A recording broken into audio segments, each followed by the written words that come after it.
یو کس کاروبار شروع کوي او دی په دا فکر کې دی چې آیا دا کاروبار کې زما دپاره نفع ده او که نقصان، او یا کوم کس ګاډی اخلي او دی په دا فکر کې وي چې په دا کار کې زما دپاره ګټه ده او که نقصان، یا د چا لور او خور ته کومه رشته راسي او دوی په دا تشویش کې وي چې په دا رشتې کې زموږ ګټه ده او که نقصان.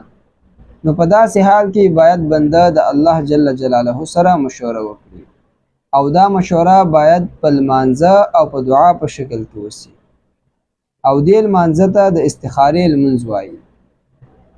رسول الله صلی الله علیه وسلم فرمایي چا چې د یو کار نه مخکې استخاره وکړه هغه کس به په هغه کار کې نقصان ونه ویني او هغه کس به پښیمانه نسي چا چې د یو کار نه مخکې مشوره وکړه او هغه کس به بې پیسو نسي چا چې په احتیاط سره مصرف وکړي.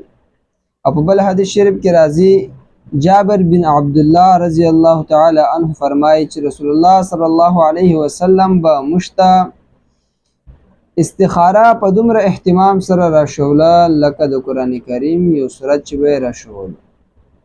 رسول الله صلی الله علیه وسلم به فرمایل کله چې تاسو یو کار کوئ نو د هغه نه مخکې 2 رکعاته استخاره کوئ. د استخارې لمونځ دا هر وخت ادا کیږي ما سوا د 3 وختونو نه، کله چې لمر راخیږي او کله چې لمر پر سر ودرېږي دې ته د زوال وخت وایي او کله چې لمر ډوبیږي. دې 3 وختونو علاوه د استخارې لمونځ هر وخت ادا کیږي. د استخارې لمونځ 2 رکعاته دی. مستحبه طریقه دا ده چې په اول رکعت کې قل یا ایها الکافرون وویل سي او په 2م رکعت کې قل هو الله احد وویل سي. که چا نور سورتونه وویل هم صحیح دی خو دا 2 رکعاته مستحب دي. استخارې لمانځه نه بعد کم طرف ته چې د ده زړه و په هغه طرف باندې دې عمل وکړي انشاءالله په هغه کار کې به بیا نقصان نه ویني.